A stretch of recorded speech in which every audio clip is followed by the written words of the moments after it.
Today is a very special day because I finally get to review the first Jeep pickup truck we've seen from the brand in decades, the 2020 Jeep Rubicon Gladiator. This car comes with a ton of cool features and technology and styling that are going to help you on the road or off that we haven't seen on any Jeep model up till now. I'm going to get into all those cool features and options right now in this video. So stay tuned, let's hop in and check out the interior.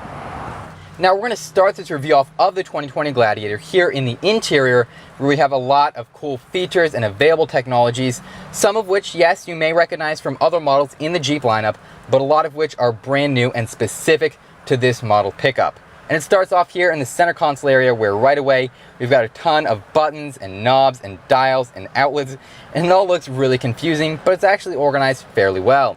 Here in the top section, we've got all the different climate controls, the optional heated steering wheel and heated seats. Very easy to understand, pretty similar to a regular normal car that's not designed for off-roading. But right below that is where things get pretty specific to Jeep and their brand of off-road styling, because it has the window controls right here in the center console area in the center of the car rather than on the door itself. And you may be wondering why that is. That's because you can remove the doors very easily. In fact, here in the interior, you just see a couple cloth straps going to the door that's going to make it easy as possible to pull those off.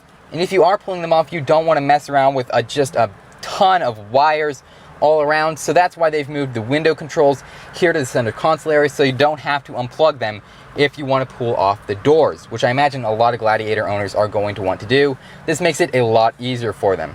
And we've also got some plugs over here if you want to plug in your USB to charge your phone, an auxiliary jack, as well as a 12-volt power outlet if you want some sort of auxiliary features. And speaking of auxiliary features, it doesn't end here with this 12-volt power outlet, because right below that, on the final layer of buttons, we've got 4 auxiliary buttons. And these aren't labeled for anything specific, because right now in stock form they don't do anything specific. Those are put in there actually as just empty wires. They're not connected to anything.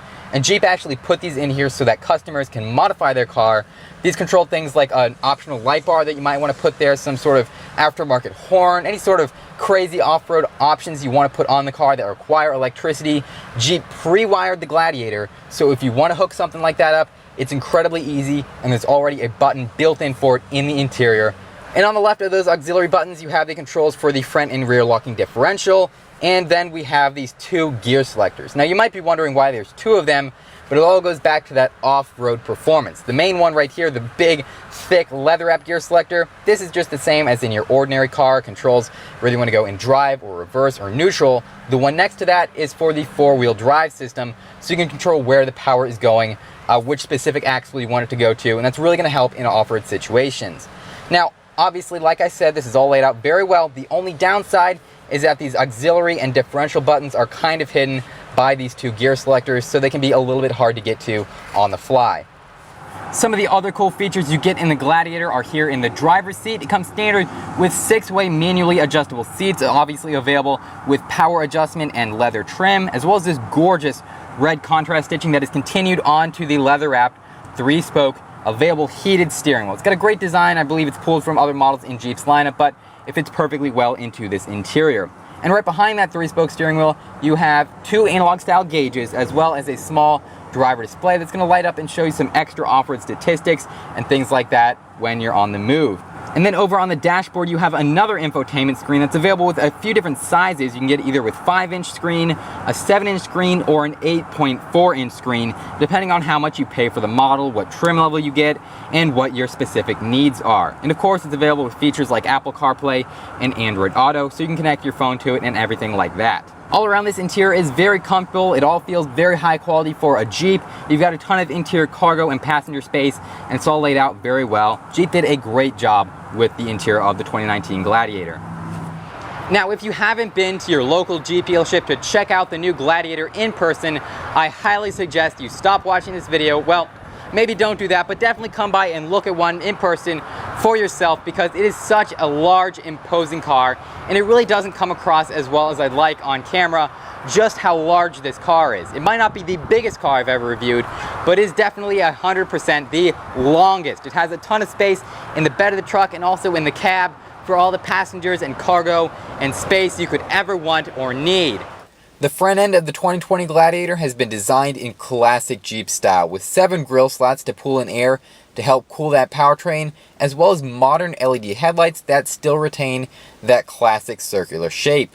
This trim level also comes with a matte black bumper guard in front to protect the front end of your car from bumps or dents and all sorts of things that you might encounter off-road. And speaking of encountering obstacles and things like that, the Gladiator should get 11.1 inches of ground clearance, and it's also available with an electronic disconnecting front sway bar. And this is going to allow the front wheels to drop or compress even farther in off-road situations when you need as much suspension travel as possible. The matte black mudguards continue on the side of the car, where we also have available 17 or 18-inch wheels. And I love the design showed on this car because they feature the classic Willys Jeep logo in red. This is going to remind us all of Jeep's history with military vehicles and off-road performance.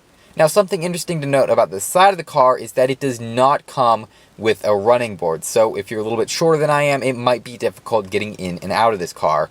But it does have an available hard top or soft top if you want to have a little bit more of an open air experience. And like I said in the interior, you can also remove the doors very easily from these hinges.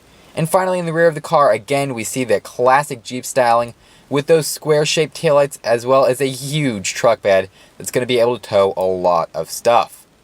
Under the hood, it's powered by a 3.6-liter naturally aspirated Chrysler Pentastar V6 engine, which produces 285 horsepower and 260 pound-feet of torque for the four-wheel drive system. And what's really great about the Gladiator's powertrain is that not only can you get it with a modern 8-speed automatic transmission, but just like the Grand Wagoneer of old, you can also get it with a 6-speed manual transmission.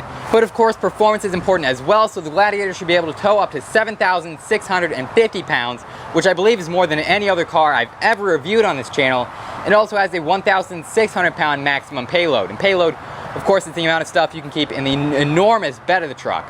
So all around, this powertrain performs very well, but since it shares a lot of parts with other Chrysler products, it should also be reliable.